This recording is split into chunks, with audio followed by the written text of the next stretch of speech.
The gunshot echoed across the parched Montana Territory landscape like thunder, startling Quinn Hastings from his solitary contemplation. It was 1876, and death had become his unwelcome shadow since returning from the war. He barely recognized himself anymore, a hollowed-out shell of the hopeful young man who'd left these lands years ago. Now, at 32, his weathered face told stories of loss that his lips refused to speak. "Damn it all," Quinn muttered, pulling his dun-colored horse around toward the sound. Despite his desire to avoid human contact, his conscience wouldn't allow him to ignore a potential call for help. The summer heat pressed down mercilessly as he urged his mount forward, dust billowing beneath the animal's hooves. Over the ridge, he spotted them 3 men surrounding a wagon. A woman stood with her back against the wooden side, clutching something to her chest. Even from this distance, Quinn could see the determination in her stance. "Hand over the lockbox, lady," one of the men demanded, his voice carrying on the still air. "Your husband ain't gonna need it no more." Quinn assessed the situation in seconds. One man lay motionless on the ground, likely the husband. The woman was alone, outnumbered. Without hesitation, he drew his Colt and spurred his horse down the slope. "Gentlemen," Quinn called, his voice as dry and hard as the terrain. "I suggest you move along." 3 heads whipped toward him. The tallest of the men sneered. "Mind your business, stranger. This don't concern you." Quinn kept his revolver steady. "I'm making it my business." What happened next unfolded in a blur of motion. One of the men lunged for the woman. Another drew on Quinn. The third made for the wagon's contents. Quinn's first shot caught the drawing man in the shoulder, spinning him backward. The woman, seizing her chance, brought something heavy down on the head of her attacker. The third man, seeing the tide turn, fled toward his horse. "Let him go," Quinn called as the woman reached for a fallen pistol. "We need to see to your situation here." Approaching cautiously, Quinn dismounted, keeping his eyes scanning the surroundings. The woman stood trembling, her dark hair falling loose from what had once been a neat arrangement. Her dress was dusty, a sleeve torn, but it was her eyes that caught him, fierce, intelligent, and filled with unshed tears. "Thank you," she said simply, her voice steadier than her hands. "I'm Lily Calloway," Quinn nodded. "Quinn Hastings," he gestured to the man on the ground. "Your husband." The grief that washed over her face answered before her words. "Yes, Benjamin, we were heading to Irica. He had prospects there, a business arrangement." She swallowed hard. "They came out of nowhere, wanted our savings. Benjamin tried to stop them." Quinn removed his hat, a gesture of respect for the dead. The summer breeze ruffled his sandy hair as he surveyed the desolate stretch of land. They were at least a day's ride from Irica, and the sun would set in a few hours. "I'll help you bury him," he offered, replacing his hat. "Then we need to get you somewhere safe." Lily straightened her shoulders, squaring them against the weight of her new reality. "I still plan to reach Irica. Benjamin would want me to continue." Her green eyes met his, challenge evident in their depths. "I won't be dissuaded, Mr. Hastings." "Quinn," he corrected automatically. "And I wasn't suggesting otherwise, but a woman traveling alone, I'm not helpless," she interrupted, gesturing to the unconscious bandit at her feet. "Though I admit your arrival was timely." They worked in silence, digging a grave for Benjamin Calloway as the wounded assailant groaned himself back to consciousness. Quinn tied the man to a wagon wheel, planning to deliver him to the law in Irica. As the last shovelful of dirt covered Benjamin's body, Quinn watched Lily place a small wooden cross at the head of the grave. She stood motionless for a long moment, her slender fingers touching the simple marker. Then, without warning, she crumpled to her knees, a wrenching sob tearing from her throat. Quinn stood awkwardly, unsure whether to offer comfort or grant privacy. He'd spent so long avoiding human connection that the proper response eluded him. Eventually, he moved forward, kneeling beside her without touching her. "He was a good man," Lily whispered, not looking up. "Kind, always believed the best of people." She laughed bitterly. "Look where that got him." "I'm sorry, Mrs. Calloway." She wiped her eyes with the back of her hand. "We were married 3 years," Came west from Boston. His family disowned him for marrying me, a seamstress with no pedigree." Her voice hardened. "We were going to prove them wrong." Quinn nodded, understanding the weight of family expectations. "Erica's still waiting. You can still prove them wrong." Lily rose, brushing dirt from her skirt with shaking hands. "Yes," she agreed, straightening. "I can and I will." They made camp a few miles from the gravesite, the prisoner secured and sullen. Quinn hunted a jackrabbit for their supper, and Lily prepared it with practiced efficiency over a small fire. The desert cooled rapidly as darkness fell, and Quinn offered Lily his bedroll. "I'll keep watch," he assured her, noting her hesitation. "Get some rest. Tomorrow will be demanding." Under the vast canopy of stars, Quinn maintained his vigil. He studied Lily's face in repose. The tension eased from her features, making her appear younger than he'd initially estimated. Perhaps 25 or 26, too young to be widowed, too young to face the frontier alone. Yet there was something in her that reminded him of the land itself, resilient, unbowed by harsh circumstances. He'd encountered few women with such fortitude in his years of wandering. Morning arrived with piercing clarity, the sun climbing quickly to reclaim its tyranny over the landscape. They broke camp efficiently, loading the prisoner into the wagon. Quinn mounted his horse, planning to ride alongside. "Why are you helping me?" Lily asked suddenly as she gathered the wagon reins. "You don't know me." Quinn considered the question, surprising himself with his honesty. "Because no one helped me when I needed it." The journey to Erica took them through increasingly rugged terrain. The wagon creaked ominously over rocky patches, and twice they had to stop to repair a wheel. Their prisoner, who'd reluctantly identified himself as Jed Harmon, proved a sullen companion, offering only occasional curses when the wagon jostled his wounded shoulder. By midday, the heat had become oppressive. Quinn spotted a small copse of cottonwoods indicating water and suggested they rest. Lily agreed, her face flushed from exertion and sun. The spring was little more than a trickle, but it was enough to refill their canteens and water the horses. Quinn secured Harmon to a tree trunk while Lily prepared a simple meal of hardtack and dried beef. "You handle that wagon well," Quinn observed, accepting the food she offered. "My father was a freight hauler before he died," she explained, sitting beside him in the meager shade. "I spent my childhood on wagon seats before my mother remarried and insisted I learn proper skills." Her mouth curved in a small smile. "I learned to sew but never forgot how to drive a team." Quinn found himself intrigued by the glimpses into her past. And Benjamin, what was his trade? A watchmaker by training, but he had dreams, a shop of his own, perhaps eventually a factory. Her voice softened with remembered affection. He could fix anything mechanical, had a touch like magic. They lapsed into comfortable silence, the only sounds the buzzing of insects and the occasional snort from the horses.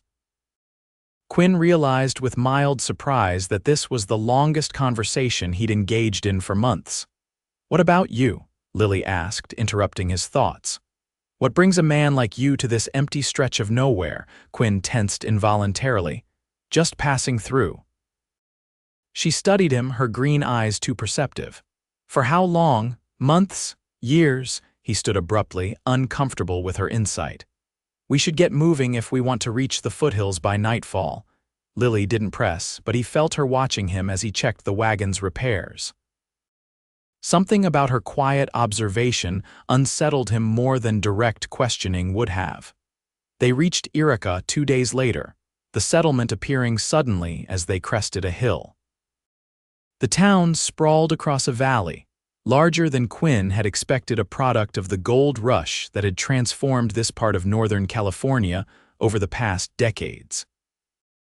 Now, in 1876, it stood as a testament to human persistence, with proper streets, substantial buildings, and the unmistakable signs of civilization.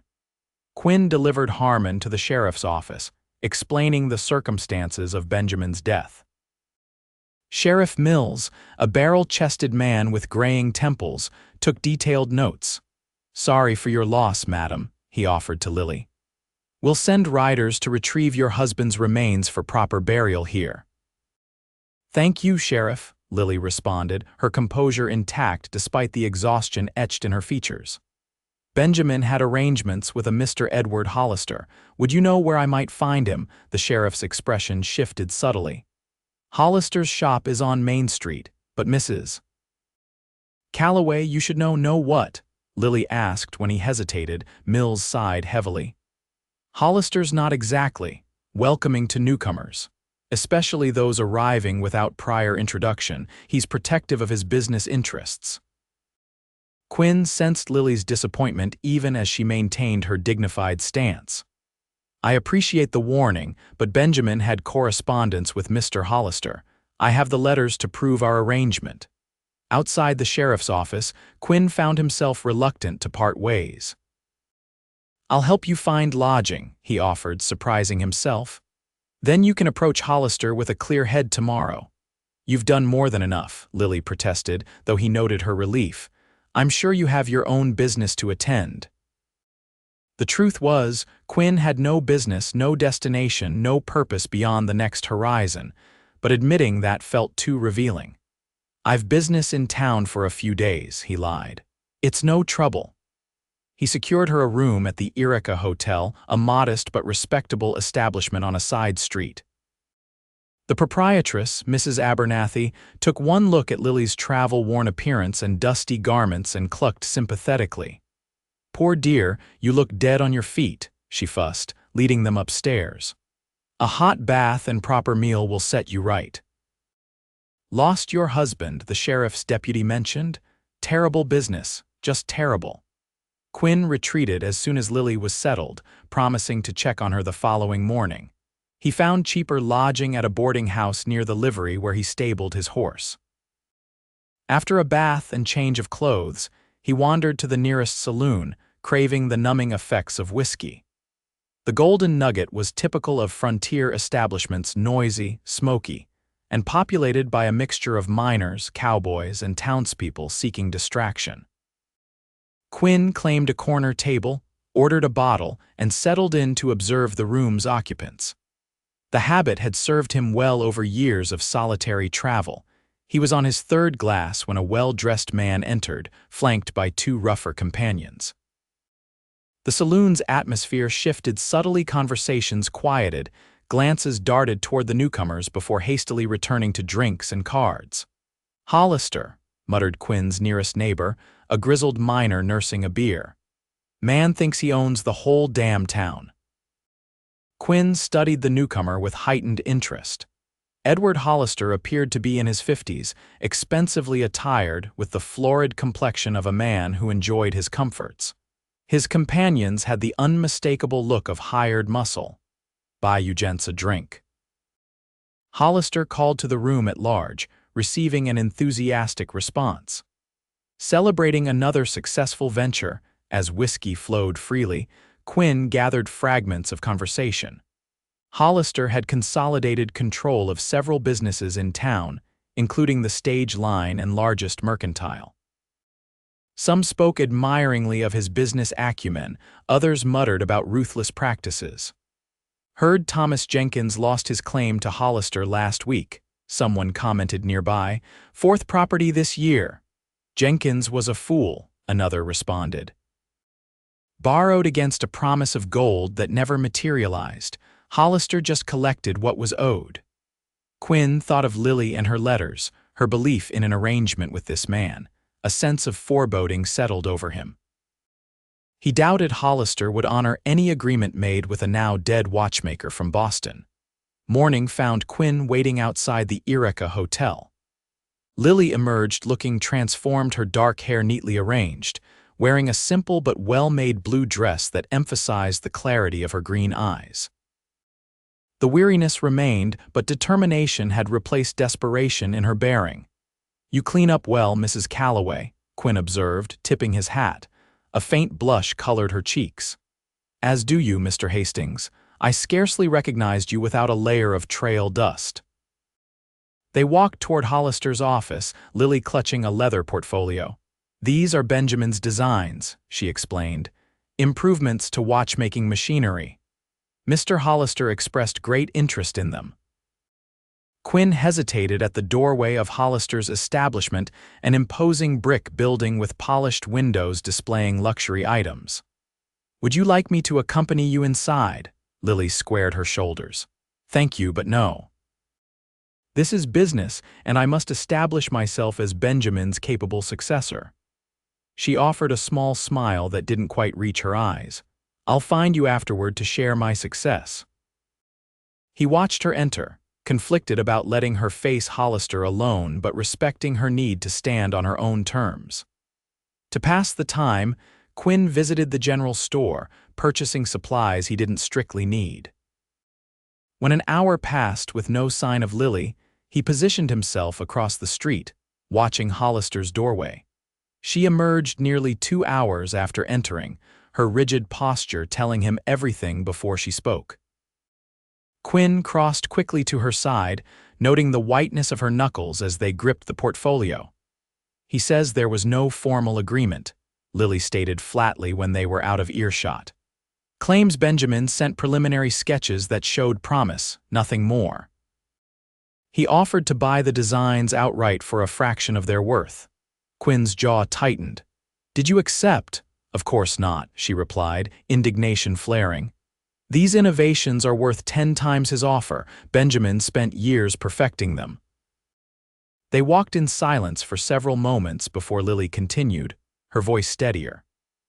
"Mr. Hollister suggested I reconsider his generous offer, given my unfortunate circumstances. He implied a woman alone would find few options in Irica."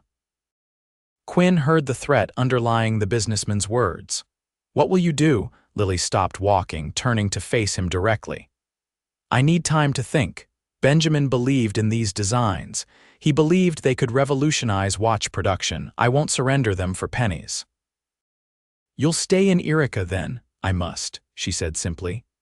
"I have nowhere else to go and my funds won't last long. I need to find work while I consider my next steps." Quinn nodded, understanding the practicalities of survival. "I know the owner of the Silver Dollar restaurant."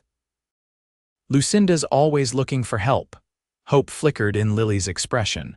"Would you introduce me? I'm a decent cook and I learn quickly." By nightfall, Lily had secured employment at the Silver Dollar, with a small room above the restaurant included in her wages. Lucinda Monroe, a robust widow in her 50s, took an immediate liking to the young woman. "Got a good head on your shoulders," she proclaimed after a brief interview. "Unlike half the simpletons I've hired, start tomorrow at dawn breakfast, rush waits for no one."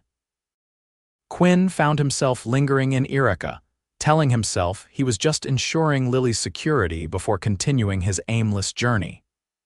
Each day, he stopped by the restaurant, usually for the midday meal when the rush had subsided. Lily would join him briefly during her break, sharing observations about her new home. "Mrs. Whittaker ordered 3 pieces of pie today," she reported one afternoon, collapsing into the chair opposite him.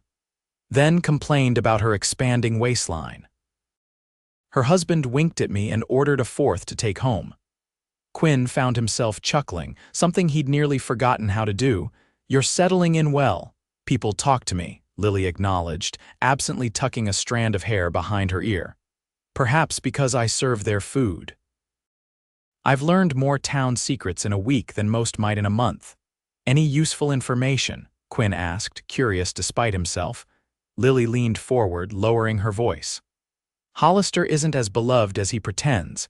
He squeezed out competitors, foreclosed on loans, manipulated property values." Her eyes gleamed with newfound purpose. "And he desperately wants to appear respectable to investors from San Francisco due next month." Quinn raised an eyebrow. "Planning to use that knowledge somehow?" "Perhaps." She shrugged, rising as Lucinda beckoned from the kitchen. "I'm still formulating ideas." As days stretched into weeks, Quinn found excuses to remain in Irica. He took odd jobs helping at the livery, assisting the blacksmith, even joining a short cattle drive to neighboring ranches. Each position temporary, each allowing him to linger without commitment. He told himself he stayed because Lily might need protection from Hollister, who had taken to visiting the silver dollar specifically when she was serving. The businessman's interest was evident in his lingering glances and attempts at conversation, which Lily deflected with professional courtesy. "He's persistent," Lily commented after Hollister's third visit that week. "Yesterday he suggested I reconsider his offer for Benjamin's designs. Today he implied I might enjoy a more comfortable arrangement under his protection." Quinn's hand tightened around his coffee cup. "Did he threaten you?" "Not explicitly," Lily replied, wiping down his table. "Everything wrapped in politeness and concern for my welfare, but the message was clear enough." August turned to September, bringing cooler evenings and the first hint of autumn. Quinn realized with mild shock that he'd stayed in one place longer than any time since the war. More surprising was his reluctance to leave. One evening, he escorted Lily on her weekly visit to Benjamin's grave in the town cemetery. It had become a quiet ritual. She would place fresh flowers, spend a few moments in silent communion, then they would walk back to town together, sometimes talking, sometimes in comfortable silence. "I've been offered a partnership," Lily announced as they left the cemetery. "Lucinda wants to expand the silver dollar. She's proposed I invest my savings and become half-owner." Quinn studied her profile in the fading light. "Is that what you want?" "It's a practical solution," she answered carefully. "Steady income, respectable position." "Lucinda has no family to inherit the business." She paused. "But it wasn't Benjamin's dream or mine." "What is your dream?" Quinn asked, realizing he'd never inquired. Lily considered the question, her pace slowing. "Benjamin and I talked about creating something lasting. Not just watches, but a legacy, fair wages, decent conditions for workers. His father's factory in Boston was cruel. He wanted to prove business could succeed without exploiting people." Her passion was evident, her eyes bright with conviction. Quinn found himself drawn to her vision as much as to the woman herself, a dangerous realization. "Hollister represents everything Benjamin opposed," she continued. "That's why I can't sell to him. It would betray everything we believed in." Quinn nodded, understanding completely. "You'll find another way," she glanced at him, surprise evident. "Most men would tell me to be sensible, take the money or the partnership." "I'm not most men," Quinn replied simply. Their relationship shifted subtly after that conversation. Quinn found excuses to visit the restaurant more frequently. Lily began asking his opinion on matters beyond security concerns. They developed a habit of evening walks, weather permitting, exploring Eureka's streets and outskirts. During one such walk in early October, Quinn finally shared fragments of his past, his Ohio childhood, his service in the Union Army, the desolation he'd felt returning to a home that no longer existed. "My family's farm was gone," he explained as they sat on a fallen log overlooking the valley. "Parents died from fever while I was fighting. The bank foreclosed. By the time I returned, strangers were living in my home." Lily listened without interruption, her hand occasionally brushing his in silent support. "Is that when you started wandering?" Quinn nodded. "Tried settling a few places. Nothing felt right. Figured maybe I wasn't meant to put down roots again." "And now?" she asked softly. "Do you still believe that?" The question hung between them, laden with unspoken meaning. Before Quinn could formulate a response, a distant shout broke the moment, someone calling Lily's name.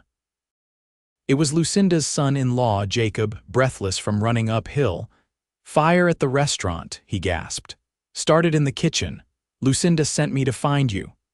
They raced back to town where a crowd had gathered around the silver dollar. Flames licked from the windows, smoke billowing into the night sky. The volunteer fire brigade worked frantically, passing buckets in a human chain from the town pump. Quinn pushed through the onlookers, searching for Lucinda. He found the older woman sitting on a crate, a blanket around her shoulders, her face streaked with soot. "Thank the Lord you're safe," she exclaimed upon seeing Lily. "I feared you might have returned early." "What happened?" Lily demanded, kneeling beside her employer. Lucinda shook her head. "I'd closed up, was counting the day's earnings, smelled smoke from the kitchen. By the time I got back there, the stove area was ablaze. Her voice broke. 30 years I've run that place, never once had a fire. Quinn surveyed the burning building with growing suspicion. Kitchen fires happened, certainly, but the timing just when Lily was considering partnership struck him as convenient for certain interests in town. His suspicions deepened the following morning when they surveyed the damage. The restaurant was a charred shell, but the destruction showed a curious pattern. Fire chief says it started here, Quinn noted, pointing to the rear wall near the storeroom. Not near the stove or chimney where kitchen fires typically begin. Lily knelt, fingering a fragment of broken glass. Kerosene lamp, she murmured, but we don't keep lamps in this section. They exchanged a significant look. Hollister, Lily whispered, can't prove it, Quinn replied quietly, but I'd bet my last dollar he's involved. Lucinda's insurance would cover some losses, but rebuilding would take months. More devastating for Lily, the small trunk containing Benjamin's designs had been stored in her room above the restaurant. Though she'd kept some papers at the bank, critical drawings were lost. It's not coincidence, Lily insisted as they sat in Quinn's boarding house room later that day. Hollister's been pressuring me for weeks. When I mentioned Lucinda's partnership offer yesterday at the bank, someone must have reported to him. Quinn paced the small room, anger simmering beneath his controlled exterior. We need evidence before making accusations against the most powerful man in town. Lily asked, looking up sharply. Quinn stopped pacing, realizing what he'd said. Yes, I'm not leaving you to face this alone. Something shifted in Lily's expression, relief, mingled with another emotion he couldn't quite name. Thank you, she said simply. The next weeks tested them both. Lily found temporary work at the hotel while Quinn took construction jobs to remain close. They began investigating Hollister discreetly, gathering information from townspeople who'd experienced the businessman's ruthless methods. He foreclosed on the Wilsons' farm after promising an extension on their loan, reported the barber, who seemed to know everyone's business. Bought the stage line by threatening to build a competing service, then raised prices once he had the monopoly. Added a drummer who traveled regularly through Irica. Most damning, they discovered Hollister had recently purchased the adjacent property to the Silver Dollar land that would double in value if combined with the restaurant's lot. He's creating a larger parcel for development, Lily realized. Those San Francisco investors must be interested in substantial construction. Their investigation didn't go unnoticed. Quinn began spotting Hollister's men watching them around town. Twice, strangers attempted to search his room at the boarding house. The message was clear: back off. Instead of retreating, Quinn and Lily grew more determined and closer. Their partnership evolved naturally, each recognizing in the other a kindred spirit. Quinn found himself sharing thoughts he'd never voiced aloud. Lily revealed doubts and fears she'd kept hidden even from Benjamin. I sometimes wondered if I was truly suited to be a watchmaker's wife, she confessed one evening as they reviewed their notes on Hollister's dealings. I loved Benjamin dearly, but the precision, the tiny components, it made me restless. Quinn nodded, understanding. What would have suited you better? She considered the question. Something with more life, a farm perhaps, or a business with people rather than mechanisms. She smiled ruefully. Though fate seems determined to make me neither. Fate isn't finished with you yet, Quinn responded, his hand covering hers briefly. The touch lingered, neither willing to break the connection.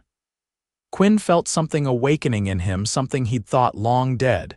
It terrified and exhilarated him simultaneously.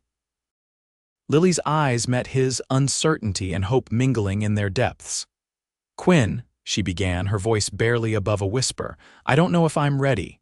Nor I, he admitted, but I find myself wondering if readiness comes before or after courage. Their moment of connection shattered with a sharp knock at the door. Quinn moved swiftly, positioning Lily behind him as he opened it cautiously. Sheriff Mills stood in the hallway, his expression grave. Evening, Hastings.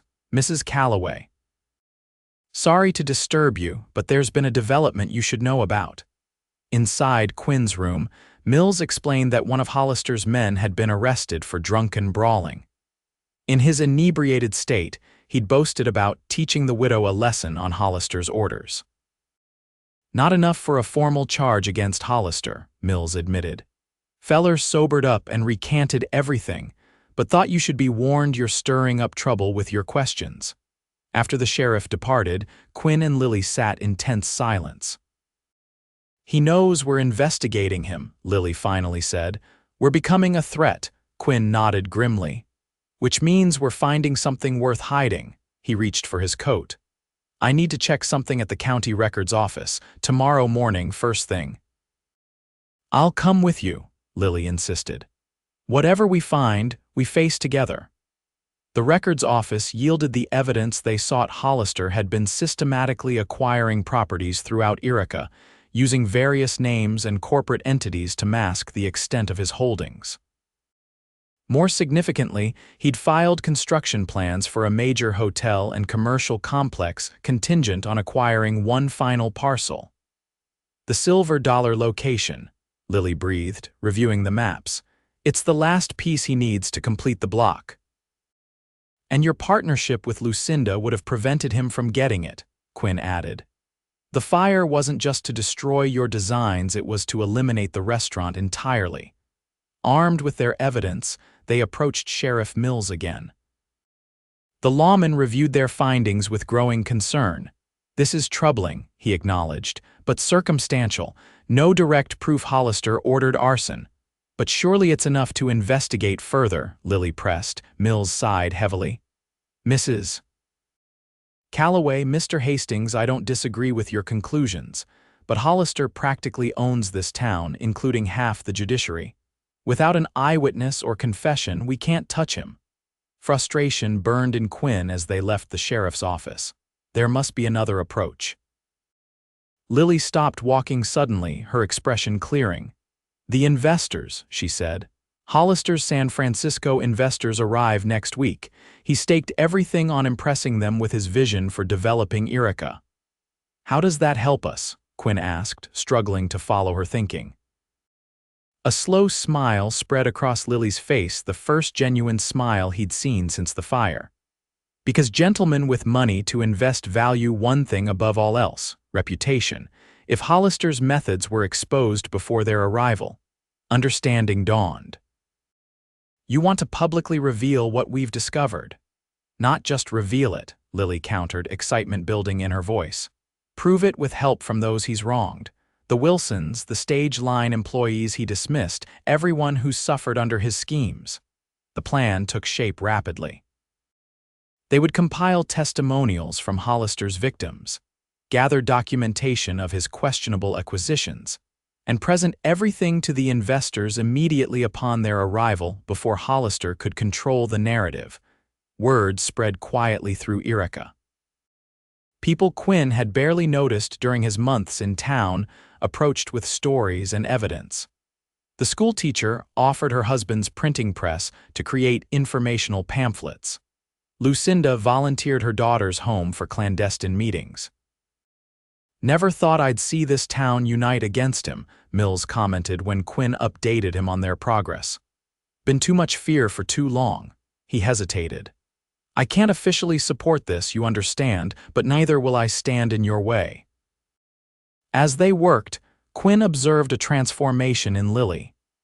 The grief that had shadowed her since Benjamin's death hadn't vanished, but it had shifted, making space for new purpose, new passion. She moved with increasing confidence, her natural leadership emerging as she coordinated their growing coalition. And Quinn found himself changing too. The restlessness that had driven him for years quieted in her presence. For the first time since the war, he began thinking about tomorrow with something other than dread.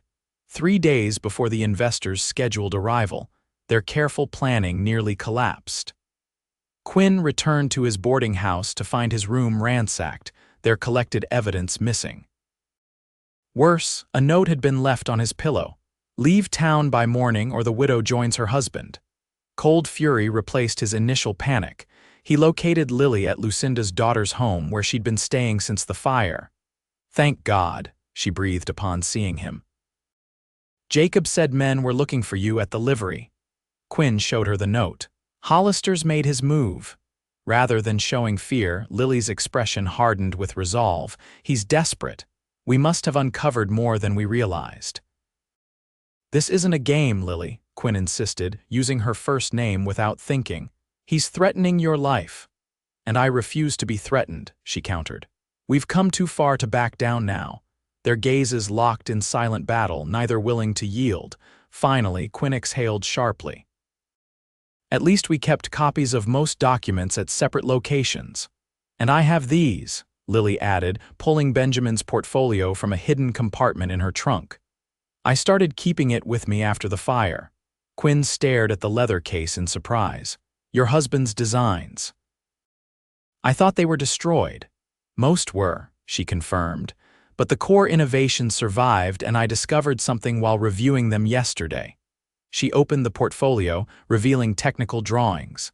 Benjamin included detailed notes about his correspondence with potential manufacturers, including evidence that Hollister agreed to specific terms he later denied. Quinn studied the documents, excitement building. "This proves he lied about your agreement." "More than that," Lily continued. "It suggests he intended to steal the designs all along, probably by hiring Benjamin, then claiming ownership of anything he developed during employment." The final piece clicked into place. When Benjamin died unexpectedly, Hollister lost his chance to acquire the designs legitimately. Lily nodded. "And when I refused to sell them cheaply, he resorted to more direct methods: the fire." Despite the threat hanging over them, they worked through the night to reconstruct their evidence. By morning, they had assembled enough to proceed with their plan, albeit with heightened urgency. Word reached them midday that Hollister had accelerated the investor's visit. They would arrive on the afternoon stage a full day earlier than expected. "He's trying to outmaneuver us," Quinn realized. "Get them settled and controlled before we can approach them." They hastily gathered their core supporters: Lucinda, the Wilsons, several displaced shopkeepers, and the former stage manager. Together, they positioned themselves at the stage depot, prepared to intercept the San Francisco delegation immediately upon arrival. Hollister arrived first, accompanied by his usual enforcers. His eyes narrowed dangerously upon seeing Quinn and Lily waiting on the platform. "Mr. Hastings," he greeted with false cordiality. "Mrs. Calloway, I believe I made my position clear regarding your continued presence in my town." "Irica isn't your town, Mr. Hollister," Lily responded calmly. "It belongs to all its citizens, including those you've wronged." The businessman's facade slipped momentarily, revealing the ruthlessness beneath. A grieving widow should focus on her own affairs, not business matters beyond her comprehension. "My comprehension extends to recognizing theft, fraud, and arson," Lily countered, her voice carrying just enough to draw attention from bystanders. Hollister stepped closer, lowering his voice to a menacing growl. "You're playing a dangerous game, Mrs. Calloway." "No game," Quinn interjected, moving protectively to Lily's side. "Just truth." Before Hollister could respond, the distant rumble of the approaching stage interrupted their confrontation. His expression smoothed as he turned toward the road, clearly intending to greet his visitors before Quinn and Lily could interfere. The stage arrived in a cloud of dust, disgorging 4 well-dressed gentlemen who blinked in the bright sunlight. Hollister moved forward smoothly, hand extended in welcome. "Gentlemen, welcome to Irica. I'm Edward Hollister. We've been corresponding about investment opportunities." The apparent leader of the group, a silver-haired man with an imposing beard, shook Hollister's hand. "Cornelius Ashford. These are my associates, Mr. Bennett, Mr. Caraway, and Mr. Donovan." Hollister began steering them toward waiting carriages. "I've arranged accommodations at our finest hotel. After you've refreshed yourselves, we can begin our tour of the proposed development sites." Quinn nodded to Lily, who stepped forward with quiet authority. "Mr. Ashford," she called. Before you proceed, there's information about Mr. Hollister's business practices you should consider. Hollister's face darkened. Mrs. Calloway is distraught over personal losses. Pay her no mind. I'm perfectly sound of mind, Lily countered, and prepared to demonstrate that Mr. Hollister's development plans are built on fraud, intimidation, and possibly criminal actions. The investors exchanged uncertain glances. Ashford studied Lily thoughtfully. Serious accusations, madam. With substantial evidence to support them, Quinn added, stepping forward with their compiled documents. Hollister's composure cracked. This is absurd. These people are attempting to extort me. No one is requesting money, Mr. Hollister, Lily interrupted. Only justice. What followed was a remarkable public airing of Hollister's methods. As a crowd gathered, those he had wronged stepped forward with their testimonies. The Wilsons described their foreclosure despite promised extensions. Former employees detailed unfair dismissals. Lucinda recounted the suspicious timing of the restaurant fire. Throughout it all, Lily maintained a composed, factual presentation, referring to documents that demonstrated patterns of deception. Quinn watched with growing admiration as she transformed personal grievance into community advocacy. The investors listened with increasing concern. When Lily finished by presenting Benjamin's designs and correspondence proving Hollister had lied about their arrangement, Ashford cleared his throat significantly. Mr. Hollister, these are disturbing allegations. I suggest we continue this discussion privately. These are baseless slanders, Hollister sputtered, his usual confidence evaporating. I'll sue for defamation. Truth is an absolute defense against defamation, observed Mr. Donovan, who apparently had legal training. And the documentation appears quite thorough. Hollister, sensing his position weakening, changed tactics abruptly. His face contorted with rage as he lunged toward Lily. You scheming witch, you've ruined everything. Quinn moved without thinking, intercepting Hollister before he could reach her. The businessman's momentum carried them both backward, and they crashed to the ground in a tangle of limbs. Hollister's fist connected with Quinn's jaw, sending pain shooting through his skull. The crowd surged forward as Hollister's men moved to assist their employer. Sheriff Mills appeared, revolver drawn. That's enough, he bellowed. Hollister, you're under arrest for assault. You can't arrest me, Hollister spat, struggling as deputies restrained him. I own half the businesses in this town, not for much longer, I suspect, Mills responded dryly. And you certainly don't own my badge. In the chaotic aftermath, Quinn found himself sitting on a bench while Lily examined his bruised jaw. Her fingers were gentle against his skin, her eyes filled with concern. That was foolish, she chided softly. He could have had a weapon. He was coming for you, Quinn replied simply. I couldn't allow that. Something shifted in her expression, a recognition that needed no words. Her hand lingered against his face, no longer examining his injury but simply maintaining connection. Thank you, she whispered.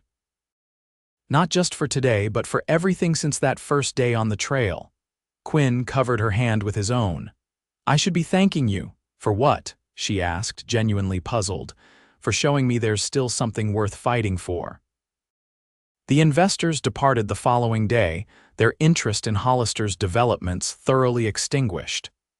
Instead, they requested a meeting with Lily, intrigued by Benjamin's designs and her evident business acumen. We're always seeking worthwhile ventures, Ashford explained as they discussed possibilities. A manufacturing operation based on these innovations could be quite profitable, especially with proper capitalization. Benjamin dreamed of fair working conditions, Lily emphasized. Any partnership would need to honor that commitment. Progressive labor practices can be good business, Bennett noted. Reduces turnover, improves quality, we'd be amenable to exploring such arrangements. As negotiations progressed over subsequent days, Quinn found himself standing at a crossroads. Lily would likely relocate to San Francisco to establish the new venture. His instinct to keep moving, to avoid attachment, warred with the undeniable pull he felt toward her. One evening, they walked to the spot overlooking the valley where they'd often talked. The November air carried a sharp chill, promising winter's approach. Quinn had been uncharacteristically quiet all day, wrestling with decisions he could no longer postpone. "You're leaving soon," he stated rather than asked, watching the sun sink toward distant mountains. Lily nodded, her breath forming small clouds in the cold air. "The investors are eager to proceed. We'll establish manufacturing in Oakland, close enough to San Francisco for convenient shipping." Quinn absorbed this information silently, feeling a familiar emptiness threatening to reclaim him. "I've been thinking," Lily continued when he didn't respond, "about what Benjamin and I dreamed of creating, not just watches or machines, but a legacy of fairness and opportunity." "You'll achieve that," Quinn said with certainty. "You have the strength and vision for it." "Perhaps," she agreed, turning to face him directly. "But I've also been thinking about new dreams, ones I couldn't have imagined a few months ago." Her gaze held his, unwavering despite the vulnerability in her voice. "I find myself reluctant to leave Erica, or rather to leave certain aspects of my life here." Hope fluttered dangerously in Quinn's chest. "What aspects?" "You," Lily answered simply. "Us. This unexpected partnership that has become so essential to my days." Quinn swallowed hard, searching for words to match the magnitude of what she offered. "I'm not sure I remember how to stay in one place, how to build rather than wander." "I'm not asking you to stay in Erica," she clarified. "I'm asking if you might consider wandering in the same direction as me." A smile tugged at Quinn's mouth despite his trepidation. "Oakland does have certain appeals that Erica lacks." "Such as?" Lily prompted, a matching smile beginning to form. "The ocean," Quinn suggested. "Shipping opportunities, manufacturing potential." He paused. "A certain business partner with green eyes." Lily's smile broadened. "Is that a yes, Quinn Hastings?" Instead of answering directly, Quinn reached for her hand. His calloused fingers entwined with hers as naturally as if they'd been doing this for years, rather than minutes. "I can't promise, I won't sometimes hear the call of open country," he admitted. "But I find myself wanting a home more than a horizon for the first time in years." "Perhaps we can have both," Lily suggested. "A home base and occasional adventures." The simplicity of her solution, her acceptance of who he was while offering who they could become together, undid the last of Quinn's resistance. Slowly, he drew her closer, giving her every opportunity to pull away. She didn't. Instead, Lily stepped willingly into his embrace, her arms circling his waist as she tilted her face up to his. Their first kiss was gentle, tentative, an acknowledgement of shared grief and new beginnings. When they separated, Quinn rested his forehead against hers, breathing in the moment of transition. "I never expected to find you," he confessed quietly. "Nor I you," Lily replied. "Especially not when I was at my lowest point." They stood together as twilight deepened around them, two souls finding shelter in each other after weathering separate storms. The Oakland manufacturing facility opened in spring of 1877, producing Benjamin Calloway's innovative watchmaking equipment under Lily's direction.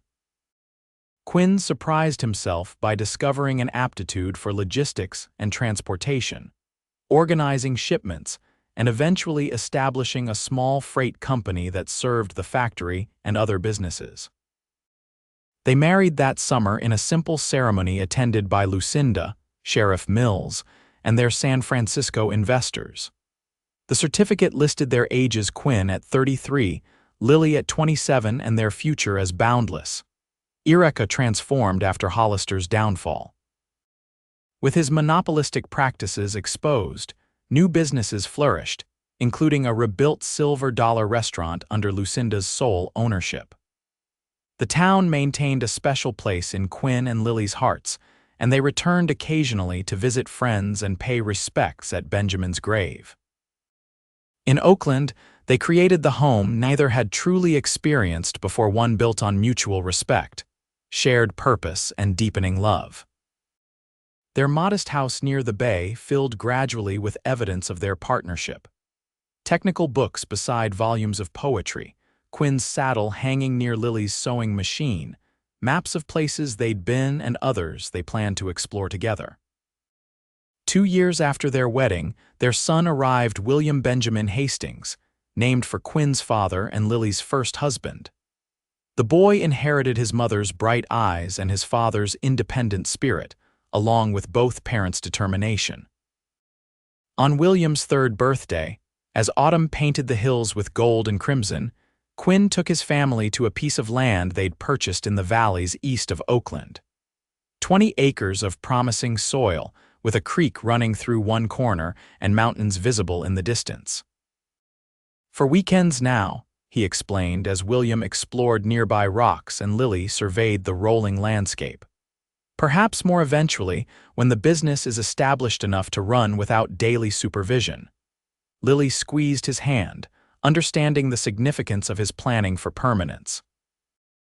"A place where William can learn about open spaces, and where a restless man can breathe without feeling trapped," Quinn added with a self-deprecating smile. They walked the property's boundaries, discussing where a house might stand, where orchards could flourish. Near the creek, they found a small patch where wildflowers had managed to bloom despite the autumn season. "Life finds a way, even in unlikely places," Lily observed, kneeling to examine the delicate blossoms. Quinn watched her, this woman who had transformed his existence from empty wandering to purposeful journey. She glanced up, catching his gaze, and smiled with such genuine happiness that something tightened in his chest. Unexpected tears welled in his eyes, surprising him. One escaped, tracing a path down his weathered cheek to fall into the dust beside the flowers Lily examined, she noticed, rising to stand beside him. "Quinn, what's wrong?" "Nothing's wrong," he assured her, voice rough with emotion. "Just realizing how far we've come since that day on the trail." Lily reached up, gently wiping away another tear with her thumb. "From dust and grief to this," she agreed softly. As William called excitedly about discovering tadpoles in the creek, Quinn pulled Lily close, breathing in the scent of her hair. "You saved me," he whispered. "When I didn't know I needed saving." She leaned back to see his face, her smile illuminating her entire countenance. "We saved each other, and now we're building something neither of us could have created alone." They stood together on land that was theirs, with their son's laughter carrying on the breeze, surrounded by possibilities that had once seemed unimaginable to a grieving widow and a rootless cowboy. Where Quinn's tears had fallen, beside the wildflowers Lily had been examining, the soil-darkened life giving moisture absorbed into ground that held the promise of seasons to come. Her smile, her love, had indeed transformed barrenness into fertile ground, capable of nurturing dreams neither had dared to envision in their separate darknesses.